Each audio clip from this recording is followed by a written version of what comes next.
एक बार चार धाम यात्रा हो रही थी और उसमें उड़ीसा प्रांत के कुछ वैष्णव गए थे वृंदावन। यात्रा पूरी करने के बाद 84 कोस ब्रजमंडल की यात्रा की और यात्रा विश्राम करके वापस उड़ीसा आ रहे थे। अंतिम रात्रि थी वृंदावन में, बहुत ध्यान से सुनना। और तभी एक वयोवृद्ध थे, उनकी यात्रा सकुशल पूरी हो गई। एक छोटे बालक ने उनकी बड़ी सहायता की। बालक की उम्र 17-18 वर्ष की थी। उस बालक का हाथ पकड़ करके वृंदावन में बोले कि तुमने मेरी इतनी सहायता करी, मैं तुमसे इतना प्रसन्न हूं, गांव लौटते ही अपनी नातनी का तुमसे ब्याह कराऊंगा मैं। तुम जैसा श्रेष्ठ दामाद नहीं मिलेगा हमारे परिवार को। मैं अपनी पुत्र की पुत्री का ब्याह तुमसे कराऊंगा। गोपाल जी के मंदिर में बैठे थे वृंदावन में। अब उस बालक की कोई ऐसी ब्याह की इच्छा नहीं थी, पर उन्होंने कह दिया तो उसके मन में भी इच्छा प्रकट होगी, चलो अच्छा है, लौट के मेरा ब्याह हो जाएगा, अच्छी बात है।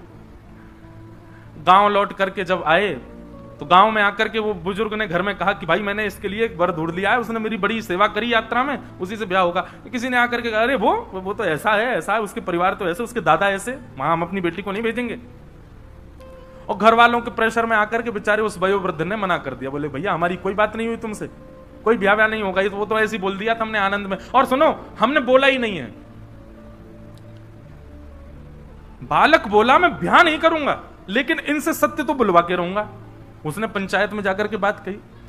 पंचों ने बुला करके कहा, बोले आपने वृंदावन में इससे ऐसा कहा था कि आप अपनी नातनी से इसका ब्याह कराओगे? बोले झूठ बोल रहा है, मैंने ऐसा कहा ही नहीं है। बालक बोला मैं किसी की भी सौगंध खा सकता हूं, इन्होंने कहा है, और देखिए मुझको इनकी कन्या से ब्याह करने की कोई रुचि नहीं है, पर ये सत्य बोले कि इन्होंने ऐसा कहा था। पंचों ने कहा भैया मान जाओ। बोले हमने कहा ही नहीं है। वो अपनी बात पर अड़ गए। पंच अंत में निर्णय पर आए। बोले देखो अब एक ही निर्णय है, या तो तुम स्वीकार करो कि तुम गलत बोल रहे हो, इन्होंने कुछ कहा ही नहीं है, और यदि तुम कह रहे हो कि इन्होंने कुछ कहा है तो प्रमाण दो। किसी तीसरे ने तुम्हारी बात सुनी? उस बालक ने नेत्र बंद किए और उसको वृंदावन के वो गोपाल जी याद आ गए जिनके सामने वो बोल रहे थे। बोला हाँ एक व्यक्ति है जिसने हमारी बात सुनी है। बोले कौन व्यक्ति? बोले जिन गोपाल जी के मंदिर में थे हम वृंदावन में, उन गोपाल जी के सामने इन्होंने कहा था कि अपनी पुत्री का ब्याह कराएंगे, उन्होंने सुनी है बात। गांव के लोग सब हंसने लगे। बोले अच्छा अच्छा अच्छा। तो एक पंच ने मजाक में कह दिया तो एक काम कर, सुन तू गोपाल जी को लिया, अगर वो आके कह देंगे हम तेरा ब्याह करा देंगे। और वहीं सारी सभा खत्म हो गई, सब अपने अपने घर को चले गए। उस बालक ने सोचा ठीक है गोपाल जी को लाते हैं। लौट करके वृंदावन गया और उन्हीं गोपाल जी के मंदिर में पहुंच गया और गोपाल जी से जाके कहा चलो मेरे साथ। आपके सामने उन्होंने कहा था कि वो अपनी कन्या का ब्याह मुझसे कराएंगे, अब चलिए मेरे गांव में चल करके साक्षी दो। ठाकुर जी तो कुछ बोले ही नहीं, यहीं खड़े रहे। वो तो मूर्ति मानते, वो कहां बोलते। लेकिन उसकी लगन ऐसी बैठा ही रहा सामने। बोले बोलोगे कैसे नहीं? बोलना तो आपको पड़ेगा, आपको चलना तो पड़ेगा। मैंने बहुत सुना है आप बड़े कृपालु, आप बड़े दयालु, आप बड़े भक्तवत्सल हो। दिखाओ अपनी भक्तवत्सलता, दिखाओ अपनी करुणा, दिखाओ अपनी दयालुता। अर्धरात्रि का समय, सो जाता और जैसे उठता उठ करके फिर गेट खटखटाने लगता। ठाकुर जी चलो ना मेरे साथ, वहां चल के बोल दो ना कि मेरा उन्होंने कहा था मेरा ब्याह हो जाएगा, मेरा घर बस जाएगा, आपको अच्छा नहीं लगेगा? ठाकुर जी को लोभ दे रहा है। जब उसकी ऐसी सरलता आ गई ना वाणी में, और रुदन करते करते गेट पीटने लगा, भीतर से ठाकुर जी बोले पागल, मूर्ति कोई चल के थोड़ी जाती है। उसने जैसे ही स्वर सुना, स्वर सुनते बोला बोले मूर्ति बोलती भी तो नहीं है, आप बोले क्यों? बोले मूर्ति बोलती भी तो नहीं है, जब चल के नहीं जाती तो बोलती भी तो नहीं है। और अब तो उसने गेट ही पकड़ लिया। बोले अब आप बोले हो तो मतलब आप चल भी सकते हो, अब तो आपको चलना पड़ेगा मेरे साथ।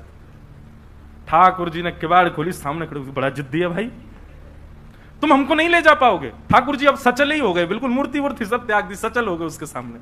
देखो एक बात मेरी याद रखना, लिख लेना कहीं पर, ठाकुर जी को प्रत्यक्ष प्रकट करना हो तो उसके लिए दो चीजें आवश्यक है। सबसे पहली उत्कंठा। उत्कंठा मतलब व्याकुलता। जैसे प्यासा व्यक्ति पानी के लिए व्याकुल, वैसी व्याकुलता ठाकुर जी के लिए हो तो ठाकुर जी सचल हो सकते हैं। और दूसरा जिद पकड़ लो, ठाकुर जी के पीछे ही पड़ जाओ हाथ धो के, बोले मिलोगे कैसे नहीं, तो ठाकुर जी में ये दो ही तरीके हैं उनको सचल करने के। बाकी फिर साधन और भी हैं, लेकिन इन 2 तरीके से मैंने कई भक्तों के चरित्र में देखा ठाकुर जी सचल हो गए। भगवान बोले देख तू हमको नहीं ले जा पाएगा। बोले क्यों नहीं ले जा पाऊं? बोले मुझे बहुत भूख लगती है, 8 बार भोजन करता हूं मैं दिन भर, कहां से खिलाएगा मुझे? बोला मैं आपकी सब व्यवस्था कर दूंगा, लेकिन आप मेरे साथ चलो। भगवान बोले बड़ा विचित्र है, तू मतलब केवल अपना घर बसाने के लिए ठाकुर को वृंदावन से उड़ीसा लेके जाएगा? बोले नहीं कर सकते आप मेरे लिए, आपके लिए कौन सी बड़ी बात। आप जब वैकुंठ से आ सकते हो गजेंद्र की रक्षा करने, मेरे लिए उड़ीसा तक नहीं जा सकते? वैकुंठ से पृथ्वी की दूरी ज्यादा है कि या वृंदावन से उड़ीसा दूर ज्यादा है? ठाकुर जी बोले हर बात का तर्क है तेरे पास में, मैं आपकी सारी व्यवस्था कर दूंगा, भोजन प्रसाद सब मिल जाएगा नाथ, लेकिन मेरे संग चलो। उसके भाव से, उसकी सरलता से, उसकी जिद से ठाकुर जी इतने प्रसन्न हो गए।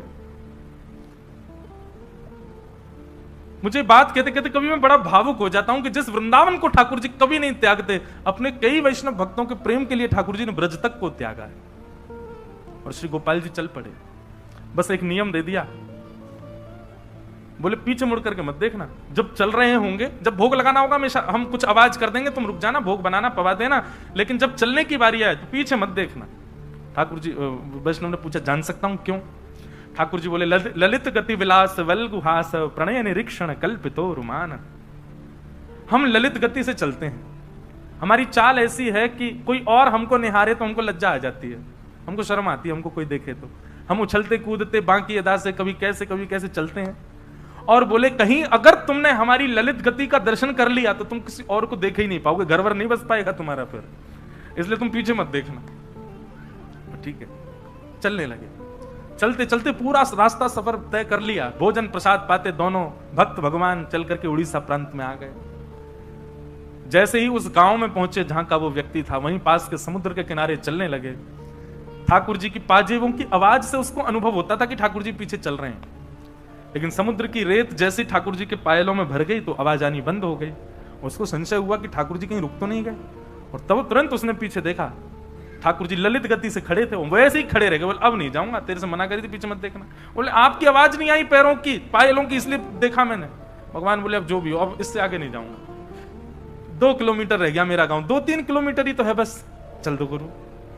ठाकुर जी बोले भले आदमी, तेरे लिए हम इतने किलोमीटर चल के आ गए, गांव वालों को 2 किलोमीटर इधर लिया, यहां पे लिया।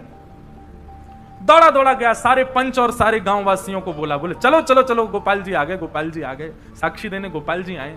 गांव वालों को लगा क्या पागलपन है इसका, इतने महीनों बाद आया और यूं कह रहा गोपाल जी आ गए। गांव वालों ने जाकर के देखा,